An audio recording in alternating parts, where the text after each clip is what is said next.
Oznámenie číslo 8908. 9. januára 1965. Výzva. Predtým, ako sa uskutoční môj zásah na Zemi, musíte splniť ešte veľkú úlohu. Totiž, skrze môj zásah sa dostanete do úplne iných životných pomerov, ktoré vám sťažia vašu, pre mňa vykonávanú činnosť. Preto ešte predtým musíte zastihnúť tie duše, ktoré moje slová neodmietnú, aby sa dozvedeli, čo na ľudí prichádza. A ak by aj o tom pochybovali, tak veľká udalosť ich rýchlo presvedčí, že ste hovorili pravdu. Preto to každému oznamujte, poukazujte na môj zásah, ktorý sa stále viac približuje a ktorý sa dotkne každého, aj keď krajina, kde sa to odohrá a ktorá bude katastrofou najviac postihnutá, ostane zatiaľ v tajnosti.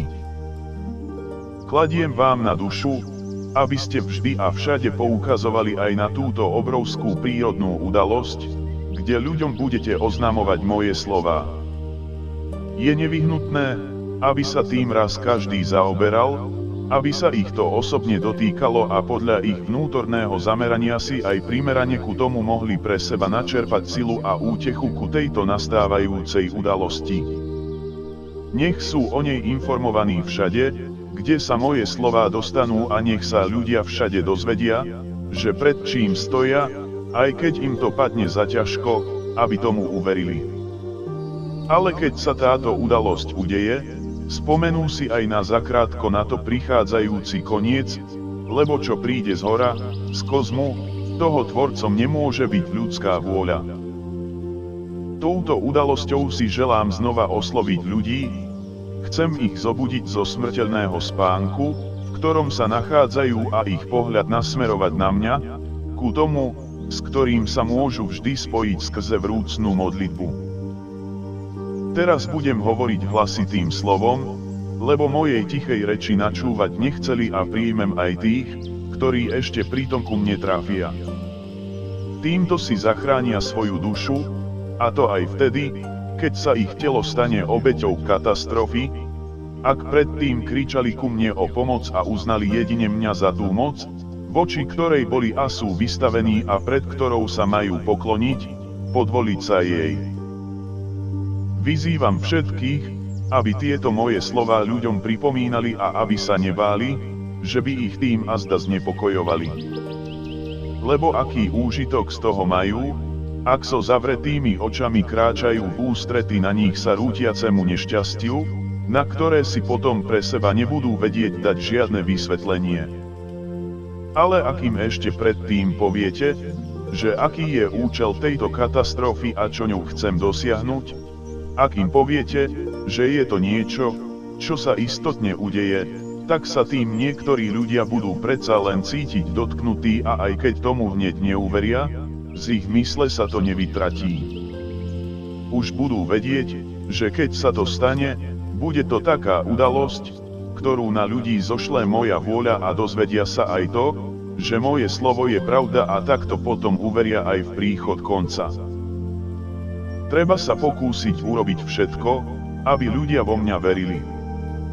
A táto obrovská prírodná udalosť by ešte mohla zobudiť vieru v tých ľuďoch, ktorých sa nedá iným spôsobom ku nej priviesť, ktorí by inak na túto udalosť, bez toho, že by o tom niečo počuli, správne nereagovali, ale ktorých by som si tiež rád získal, a to aj vtedy, keď sa to spája s naozaj veľkým nešťastím. No nachádzate sa pred veľkým nebezpečenstvom opätovného vyhnanstva do hmoty, čiže pred rozkladom vašej duše a jej opätovným vnorením, spojením a obalením hmotou, pričom ak z tohto nebezpečia budem môcť ešte vytrhnúť a zachrániť duše ľudí, tak mi za to budú na veky vďační.